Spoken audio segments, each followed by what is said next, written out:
특히 매불쇼에서 좀 쉽게 설명을 해주는 그렇습니다. 부분, 그런 부분 때문에 네. 많은 국민들이 하루 이틀 좀 지나서 이게 좀 잘된 성과, 그렇지. 정상회담이었구나 이런 평가들이 나오고 있기 때문에. 네, 좀 웃으면서 얘기하지 마요. 웃으면서 얘기하지. 뭐 하는 거야 지금? 아니 우리 지금 저 방청객분들 웃으면서 얘기하면 안 되지. 팩트를 얘기하고 웃으면서 얘기해요. 이재명 대통령의 지지율이 뭐 폭락한다, 뭐한다 난리 쳤죠. 그랬죠. 이것도 한번 짚고 가야 됩니다. 네네. 오늘 이제 갤럽 여론조사 나왔는데 60%또 회복했습니다. 네, 관련해서 리얼미터의 이택수 대표님과 함께 이야기 나누겠습니다. 박수로 맞이합니다. 아 감사합니다. 안녕하세요. 네, 오랜만에 뵙습니다. 네. 요새는 리얼미터 평판이 구라미터입니까? 아니면 리얼미터? 레알 미터죠. 레알미터로 지금 네네. 아니 평판 뭐 자체 아주 좋습니다. 자평 뭐 말고 지난 대선 때 저희가 가장 정확도가 정확하게 맞췄습니다. 높았죠. 그거는 네네. 팩트입니다. 네, 그래서 요건 팩트 우리가 했잖아 그 얘기. 네네네. 예, 요건 그래서 팩트입니다. 댓글에 뭐 계속 좋은 댓글이 달리고 있습니까? 그럼요. 자 그러면은 이재명 대통령의 지지율 좀 네. 저희가 한번 좀 살펴볼까요? 네. 이번 주에 MBS 조사 그다음에 갤럽 조사가 어제 오늘 이렇게 발표가 됐습니다. 네. 갤럽 조사는 오늘 63%로 지난주 대비 4% 포인트 올랐고요. 네. 그다음에 MBS 조사는 5% 포인트 올라서 62%. 네. 오래간만에 60% 선을 각각 회복했고요. 네. 리얼미터는 이제 지난 월요일 날 그 전주 거 발표했는데 네. 4주 만에 상승해서 53.6%. 근데 리얼미터도 이번 주 지금 조사를 계속 하고 있는데 네. 갤럽이나 MBS처럼 한 4% 5% 가량 지금 오르는 모습을 나타내고 이제 있습니다. 추정하고 있다는 겁니다. 네, 그렇게 지금 오늘도 계속 조사를 하고 있으니까 네. 최종 집계는 안 나왔는데 그렇습니다. 비슷한 추이를 네. 보이고 있습니다. 자 그럼 이 해석해 주셔야죠. 네. 떨어졌을 때는 왜 떨어졌고 오르는 건 왜 오르는지. 궁금하다. 사실 그 전에 한 3, 4주 동안 안 좋았던 거는 가장 크게는 이제 주식 양도세 관련해서 50억이냐 10억이냐 대주주 정의를 갖고 지금 논란이 민주당 내부에서도 있었잖아요. 그다음에 또 때마침 법사위원장에서 사임한 이춘석 의원의 또 차명 거래 논란이 또 그런 그때, 게 지지율에 잡혔어요? 굉장히 크게 잡혔었죠. 크게 잡혔어요. 예, 그리고 이제 또 광복절 특사와 관련해서 조국 전 대표라든지 윤미향 전 의원을 이때 사면을 꼭 했었어야 되는 거냐 뭐 이런 그런 게 크게 잡혔군요. 네, 그래서 한 3, 4주 동안 좀 어려웠었고 또 한편으로는 국민의힘이 전당대회 했잖아요. 네. 국민의힘 전당대회 할 때는 컨벤션 효과가 요즘에는 미리 잡힙니다. 어떤 효과냐면 SNS로 당원들이나 지지층이 여론조사에 좀 열심히 응답하라고 그렇죠. 독려할 독려하거든요. 거니까. 그렇지. 그러다 보니까 보수층이 갑자기 그 시즌에 한 달 동안 열심히 응답을 하다 보니까 그렇지. 그럼 국민의힘 지지율도 오르고 상대적으로 민주당 지지율은 지지하는 분들 계속 응답하는데 보수층이 많이 하다 보니까 과표집 되는 거지. 네, 그러면 상대적으로 이제 민주당 또 그렇지. 대통령 지지율이 조금 적게 잡힐 수밖에 없거든요. 전당대회 현상이- 이슈가 있었거든 사실. 맞아요. 그러면 이번에는 좀 눈에 띄게 올랐단 말이죠. 그쵸. 요거는 어떻게 해석이 됩니까? 원래 이제 한미 정상회담처럼 이제 주요국 정상들 만나면 한 5% 포인트 늘 상승했었어요. 원래는 없습니다. 윤석열은 떨어졌습니다. 윤석열 씨도 당시에 이제 소폭 오르는 뭐 이런 그래요? 모습을 보였었는데 몰랐어요? 이번 같은 경우 사실 첫째 주에 한 5% 포인트 바로 오르지 못했던 게 네. 트럼프 대통령의 그 SNS 숙청 이것 때문에 조금 늦게, 그러니까 약간의 버퍼링이 있었던 거예요. 그래요? 그리고 이제 한국 내부에서도 이 평가에 대해서 여러 이제 이견들이 있다가 이제 이번에 확실히 성과가 있었던 거구나라고 하면서 오히려 한미 정상회담하고 귀국한 다음부터 그래요? 지지율이 계속 쭉 오르고 있습니다. 그래요? 네. 바로 그게 포함이 되지 않고 네. 반영이 되지 않고 그 매불쇼에서 그 김용범 실장과 이야기를 나눈 후에 좀 올랐나 보네요. 그래서 그 얘기 굉장히 중요한 포인트인데요. 네. 제가 지난번에도 말씀드렸지만 기사가 수백 개 터졌습니다. 그래요? 네, 맞습니다. 네. 왜냐하면 지금 레거시 미디어의 영향력도 여전히 있지만 그렇습니다. 지금 대한 매체, 유튜브 영향력이 굉장히 커가고 있고 네. 지금 오히려 이제 그보다 더 이상이죠. 특히 매불쇼에서 좀 쉽게 설명을 해주는 그렇습니다. 부분, 그런 부분 때문에 네. 많은 국민들이 하루 이틀 좀 지나서 이게 좀 잘된 성과, 그렇지. 정상회담이었구나 이런 평가들이 나오고 있기 때문에 네, 좀 웃으면서 얘기하지 마요. 웃으면서 얘기하지 마. 뭐 하는 거야 지금?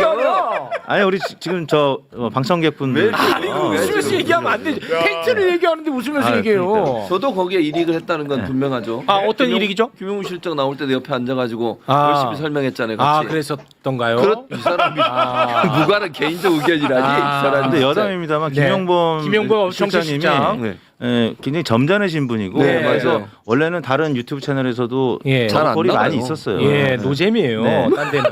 여기 내부쇼가 솔직히 그 성과를 또 성과대로 제대로 짚어내고 네. 분위기도 좋고 전달력 좋았고 네. 맞아요. 그런 것들이 이제 스며든 게 아닌가 하는 생각이 듭니다. 그렇죠. 그래서 다른 뭐 경쟁력 있는 다른 채널에서 러브콜이 있었던 걸 제가 이제 알고 있는데 거기는 안 나가시고 나갔어요. 그렇습니다. 매블쇼를 선택합니다. 다 제덕입니다. 그렇습니까? 예.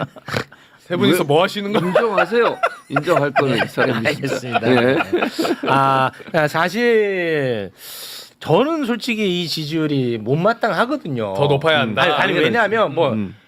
전직 대통령들하고 이제 비교를 해보면 좀 이게 너무 좀 저평가돼 있는 거 아닌가 하는 그렇지. 그런 생각을 좀 맞아요. 하는데 네. 그건 어떻게 보십니까? 실제 문재인 대통령이라든지 아니면 과거에 김대중, 김영삼 대통령에 비하면 좀 낮은 건 사실입니다. 근데 그때는 낮아요. 워낙 또 지금보다는 대통령 득표율 당선됐을 때 득표율 격차 좀 컸을 때고 이번엔 사실 10% 미만으로 조금 그래도 나름 치열했던 그러니까 박근혜 전 대통령 같은 경우는 탄핵된 다음에 스스로 잘못한 걸 알기 때문에 뻔뻔스럽지 않았었잖아요. 그래서 대선 불복 심리가 문재인 대통령 당선 이후에 그렇게 크지는 않았었습니다. 근데 윤석열 씨 같은 경우는 굉장히 막 발버둥치고 예, 그러다 예. 보니까 윤어게인까지 나오고 그러다 보니까 대선 불복 심리가 있어서 그래요? 실제 이재명 대통령의 지지율이 크게 높게 시작은 하지 못했는데 근데 대통령실 용산에서는 오히려 좀 저평가된 국면을 한편은 아쉽지만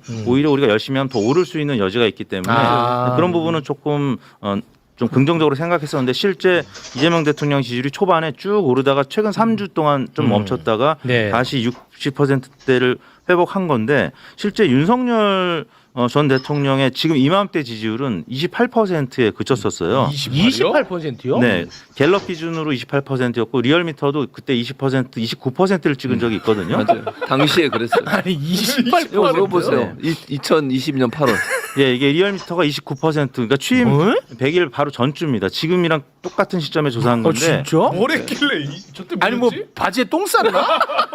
아니 진짜 이렇게 낮았었어? 그때 그 이준석 당시 대표를 축출할 때입니다. 축출할 때야. 네, 그리고 비대위 꾸린다 뭐 이러면서 윤핵관 뭐 체리 따봉 뭐 이런 한참 논란이 그러니까 뺄셈 정치를 본격적으로 이제 시작했을 때였고요. 와. 그다음에 박근혜 당시 대통령 때도 그 뭐 윤창중 대변인 예. 그다음에 그랩. 집권 초기에 7명의 장차관이 낙마했어요. 이 시점에. 그러니까 사실 그때 박근혜 대통령 때는 인사 참사 때문에 지지율이 당시 이맘때는 50%대 초반을 유지했는데 네. 한때 한 달 전쯤만 해도 여기도 30%대 뭐 20%대 막 떨어진 적이 있었거든요. 그러니까 이재명 대통령은 지금 굉장히 안정적으로 가고 사실 있군요. 하락세가 조금 있었습니다만 다시 지금 회복을 해서 60%대를 찍는 건 굉장히 이례적이고 전례가 없는 그런 그러니까 곡선이라는 거죠. 저는 그냥 한마디 더 붙이자면 사실은 이재명 대통령에서 윤석열 검찰이 악마를 시켜놓은 부분이 영향을 미치고 있다고 봐요. 지금도 아니 그러니까 그저 초창기에. 초창기에. 근데 그게 이제 바뀌는 게 의심을 하니까 조금씩 바뀌고 있긴 한데 확 바뀌진 않는 거지. 근데 네. 조금씩은 저는 바뀌고 있다고 보거든요. 이 윤석열 검찰이 이재명 대통령 온갖 범죄로 그냥 다 엮어놓다 보니까 믿음이 없었던 거예요. 근데 이제 성과를 내는 모습을 보면서 조금씩 상승하고 있기 때문에 이 상승세가 계속 갈 거라고 저는 보고요. 그런 이미지가 바뀌면서 일 잘하는 대통령 이미지가 생기고 있다. 네. 저는 그래서 긍정적으로 평가합니다. 앞으로. 그러면은 제가 교수님은 자꾸 여기서 얘기한 걸 살붙여서 말씀하시니까 먼저 진짜. 답을 하게 하겠습니다. 뭐, 그리고 뭐. 대표님이 이따가 답을 해주세요. 네, 제가 네. 제일 궁금해하는 거 뭡니까? 이제 앞으로의 추이가 중요하잖아요. 이 여론이라는 것은 정책의 원동력이 되기 때문에 그렇죠. 여론이 맞아요. 뒷받침돼야 돼요. 그러면 앞으로 상승 요인은 어떤 게 있을 수 있고 하락 요인은 어떤 게 될 수 있습니까? 일단 상승 요인은 상승 요인은 어떤 게 될 수 그러니까 있어요? 정책적 부분이에요. 그러니까 예를 들면 국민들이 실제적으로 체감할 수 있는 다양한 정책들이 나올 거라고 저는 예를 들면요? 생각하고, 예를 들면 뭐 상법 개정안의 추가적인 내용이라든지 또는 노동법 관련해서도 추가적인 내용이 나올 수 있다고 보고요. 또 경제 성장을 위해서 예를 들면 소비 쿠폰 문제나 이런 문제를 더 강화시킬 거예요. 그런 부분들이 더 강화되는 정책들이 나올 가능성이 있다고 보고 네, 상법 개정, 노동법 개정, 네. 이런 부분과 추가적인 부분에 대한 논의가 있을 거라니까. 예를 들면 민생 지원 정책 그렇죠. 그런 요런 부분들에 거, 대한 추가적인 내용들이 더 나올 요인이었고, 거다. 상승 요인, 네. 하락 요인은 하락 요인은 눈에 띄지 않습니다만 아니 있어. 아니 아니, 그럼 뭐- 이게 더 중요해. 아니, 그러니까 뭐 예를 하락 들어서- 요인을 어떻게 하면 최소화할 건가 이게 더 중요하지. 좋아요. 그럼 이렇게 그렇지 않아? 얘기해 볼게요. 그렇죠. 자, 하락 요인으로 그냥 제가 추측건데 네. 이런 부분들이 있을 거예요. 그 뭐 검찰 개혁도 어느 정도 이제 뭐 마련해 가고 있는데 혹시나 이게 당정 간의 갈등이 있을 수 있는 부분들이 없어 지금. 아니 지금은 그만해 그 없는데 얘기는. 자 예를 들어서 네. 이런 요인이에요. 9월까지 경찰청 폐지하는 문제는 끝나요. 근데 9월 세부- 25일을 그렇죠. 목표로 가고 있습니다. 그때 끝나고 있죠. 그 다음에 이제 세부적 내용들을 또 논의하기로 했거든요. 그렇죠. 그 과정에서 이제 뭐 예를 들면 그 약간의 과정에서. 이게 이견이 있을 수 있다는 점은 우리가 이제 볼 수 있는 지점이라는 생각이 들고. 자 당정 갈등. 예, 예. 뭐 그게 이제 있을 수 있다는 게 지금은 없어요. 아니, 그러니까 예, 예, 예. 있다는 게 아니라 그렇죠, 그렇죠. 만약에 하락 요인으로 발생할 수 있다. 있다. 이런 요인이라고 뭐 다른 거는 다른 거는 또 들어봐야 알겠죠. 아니 무슨 말씀이세요? 네. 자 상승 요인, 하락 요인. 당장 에이펙 정상회담이 10월 말 그렇지. 11월 1일. 에이펙 얘기가 나와야지. 아니 에이펙 얘기가 안 나와서 난 에이펙. 놀랬잖아. 깜빡 잊어버렸네. 그건 에이펙. 당연히 상승 네, 요인. 그게 가장 큰 이게 크지. 기회 요인입니다. 이제 10월 이제 하순에 이제 본격적으로 보도가 되겠습니다만 실질적인 준비 관련된 보도는 이제 10월 초, 그러니까 한 달 후부터는 에이펙 분위기로 갈 수밖에 여기 없고요. 커. 네, 그러면 거기서 실제 이재명 대통령의 역할 그리고 주요 정상들이 얼마나 많이 참여하느냐. 그렇지. 거기에 혹시 뭐 트럼프하고 뭐 어. 김정은 뭐 등등 방문을 하게 된다면 시진핑 뭐 그럼- 등등. 아, 그러면 난리 사실 납니다. 네, 난리가 나고. 고 난리 납니다. 네, 네. 그러면 예. 지지율이 지금 60%지만 네. 70%에 나를 왜 육박할 수도 비추는 거예요? 나를 비출 이유는 없잖아 지금 이 상황에서. 아 왜 카메라 욕심 많잖아요. 무슨 소리야? 이럴 네. 때는 싫어. 아, 같이 잡아주세요. 에이펙. 네. 에이펙이 크다. 그거 맞는 얘기야. 근데 네. 이제 또 에이펙이 지난 다음에 사실 지방선거 분위기로 가는데 네. 그때는 진보층도 결집하겠지만 보수층도 결집할 가능성이 높습니다. 네. 그리고 이제 공천 과정에서는 또 좋은 점도 있지만 또 이탈하는 지지층도 생길 수밖에 없기 때문에 그래서 지방선거가 기회 요인일 수도 있고 위기 요인으로 작용할 수도 있다. 그래서 지방선거. 10월 11월까지는 날씨가 아주 맑음. 그런데 이제 12월부터 내년 지방선거 초반까지는 12월. 좀 아주 팽팽한 국면으로 갈 수 있기 양면성이 때문에 좀 있다. 예, 양면성이 있어서 국민의힘은 장동혁 대표 체제는 지지율이 워낙 낮은 상태에서 출발해서 지금 갤럽이라든지 MBS도 20% 중반, ARS 조사는 30%까지 많이 회복을 하고 있거든요. 그리고 지방선거가 되면 보수층은 항상 지지율이 또 많이 올라가게 됩니다. 그래서 희한한 정당입니다. 네, 희한한 그래서 정당이야. 그러니까 저희가 지난 대선 때도 격차가 이렇게 작을 거라고는 생각 못했는데 그렇습니다. 보수층이 나중에 결집하잖아요. 결국 결집하더라고. 예. 그리고 실질적으로 뭐 사전 투표 논란이 뭐 있어서 사전 투표 좀 덜한 부분도 있겠지만 보수층은 늘 선거가 되면 결집을 해서 특히 결집하더라고. 서울도 사실 지난 대선 때 리얼미터 조사가 한 대선 한 1, 2주 전에 서울에서 격차가 거의 붙은 적이 있었어요. 그러니까 그때 이제 구라미터 얘기가 많이 나왔는데 많이 실질적으로 선거 뚜껑을 열어보니까 서울에서 보수층 굉장히 많이 나왔거든요. 김문수 후보자. 그래서 항상 선거가 다가오면 보수층도 결집을 해서 네. 민주당은 항상 경계하고 긴장하지 않을 수 없다는 그렇습니다. 거죠. 네. 그래서 내란 세력과 싸우고자 하는 분들은 진짜 언제나 힘을 모아야 되는데 최욱마저도 윤석열이랑 다를 바 없다고 나까지 쳐버리면 이게 사실 쉽지가 않거든요. 그러니까 저는 뭐 나 욕먹기 싫어서 하는 말이 아니라 진짜 나는 이게 항상 좀 아쉽더라고. 아니 진짜 아니, 뭐 나 살자고 하는 말이 아니라 나는 이거 왜냐하면 언제나 선거는 그냥 평시잖아. 네. 평시면 무조건 국민의힘이 이기는 겁니다. 평시면 아주 이례적일 때 국민의힘이 지는 거예요. 그걸 알아야 되거든. 이 굉장히 제 말이 틀린 게 혹시나 있나요? 정확하죠. 네, 정확하죠. 평시라면 무조건 국민의힘이 이기는 거예요. 그게 보통 날이야. 왜 그래? 보통 날이야. 네. 국민의힘이 지는 날이 이례적인 거거든요. 네. 근데 이거를 조금 강구하는 경우가 많은 것 같아. 그래서 뭐 최욱도 쳐내야 되고 뭐 곽수산도 쳐내고 뭐 다 쳐내야 되는 거야. 그러면 뭐 어떻게 무조건 지는 거죠. 무조건. 네. 맞습니다. 집권 후가 더 중요한데 지금 그래도 민주당이 이제 석 다수를 차지하고 있고 네. 또 레거시 미디어 말고 대한 미디어에서 매블쇼 같이 또 굉장히 재밌으면서도 또 사실 전달을 또 의제 설정을 잘 해주는 이 매체가 있기 때문에 유권자들, 뭐 진보층 당원들 잘 흔들리지 않는다는 거죠. 흔들려도 잠깐 흔들리고 다시 제 모습을 찾는. 네. 근데 보수층에는 사실 매블쇼 최욱 씨 같은 분이 저는 없다고 보거든요. 그렇기 때문에 국민의힘도 많이 쪼그라들었지만 또 매체 환경도 보수층 굉장히 열악합니다.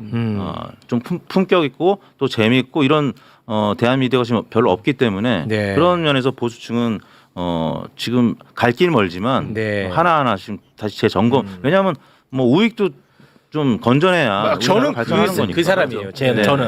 저는 보수가 반드시 살아야 된다는 입장입니다. 네. 국민의힘이 살아야 된다는 게 아니고 보수가. 네네. 예. 그래서 집권후가 중요한데 아무튼 집권 후에 사실 지난 원내대표 선거 때도 그랬고 국회의장 선거 때도 그렇고 약간 내부에 균열이 생길 수 있잖아요. 그렇죠. 사실 뭐 굉장히 정상적인 상황인데 자연현상입니다. 자연현상. 근데 아주 극단적인 또 지지층들이 있기 때문에 네. 물론 이제 저쪽 외부에서 들어와서 이간질을 시키는 경우도 있을 수가 있고요. 네. 근데 그런 위기를 잘 헤쳐나가고 있는 것 같고 그런 그렇군요. 과정에서 아무튼 이재명 대통령의 지지율이 한 몇 주 만에 다시 네. 정상화됐다는 점에서 좀 다행스러운 일이죠. 네. 그러니까 극우의 유튜브들은요 공정성이나 객관성이 담보되지 않아요. 그냥 일방적으로 말도 안 되는 주장을 하잖아요. 근데 매불쇼는 뭐 채욱이 있어서가 아니라 이게 여기 보면 여러 의견들이 나오잖아요. 그러니까 네. 생각이 다른 사람이 와서 보는 거예요. 이게 무슨 특정한 진영을 지지하거나 아니면 어느 한쪽으로 몰려 있는 사람이 오는 게 아니에요. 네. 시청자분들이 너무 감사하죠. 그러니까 채욱에 대한 욕도 하고 막 이러잖아요. 욕이 더 많아요. 그러니까요. 사실은. 생각이 다른 사람들 이게 저는 네. 중요하다고 생각해요. 너무 감사하죠. 매불쇼가 갖고 있는 장점은 다양한 생각과 의견을 갖고 있는 사람들이 다 와서 자기 의견 얘기하고 얘기도 듣고 이런 기회를 갖는다는 건 네. 그건 채우기가 잘 진행을 하기 때문이라는 거죠. 평생 저랑 함께 하겠습니다. 고맙습니다. 근데 채팅이 그 또 오류가 나가지고 막혀 있다가 다시 뚫렸는데 네. 최욱 씨 얘기한 거에 공감하시는 분들이 많이 또 달아주시네요. 그렇습니까? 우기 남아라. 나무래 이제? 우기 맞는 말이다. 너무 고맙습니다. 그래도 우기 없으면 안 된다. 뭐 이런 채팅 많이 올려주시네요. 대단히 고맙습니다. 네. 그리고 어제 이제 송영 대표님께서 얘기하셔서 확실히 체육보단 최욱이 입에 딱 붙는 것 같고 우리 진봉 교수님도 최진봉 아니고 최진봉 오이. 역시 최고들만 모여 있는 저랑 본이 같다니까요. 채우고 진짜요? 네. 알겠습니다. 집안 동생이에요. 송영길 대표는 맨뭐 최동지 알고 봤더니 채였어 채. 아이. 와 나 진짜 너무 놀랬어. 너무 놀랬다고. 대문짝만하게 써놨더라고. 채욱 이렇게. 와 어이채 아닌 게 다행이다. 어이채 아닌 게 다행이야. 예. 아이채로 알고 있어. 그만큼 저는 사적 관계를 안 한다는 겁니다. 네. 내 성까지 철저히 감추는. 감춘 거야? 거기서 제대로 모르신 거야? 고맙습니다. 자, 그럼 오늘은 여기에서 마무리 짓겠습니다. 지지율이 중요한 이유는 이 정책의 동력이 되기 때문이라는 점 여러분께 말씀드리면서 여기서 마무리 짓겠습니다. 네. 그리고 뭐 제가 뭐 받았기 때문에 드리는 게 아니라 지난번에 매불쇼에서도 다뤘습니다만 지난 대선에 한해서는 리얼미터가 가장 사후적으로 봤을 때 네네. 가장 정확하게 맞췄다는 점. 이건 팩트의 영역이기 때문에 그때도 말씀드렸고 오늘도 말씀드립니다. 아유 최고. 함께 씨, 최욱. 함께 해주신 두 분 대단히 고맙습니다. 고맙습니다. 구독, 좋아요, 알람 설정 아시죠?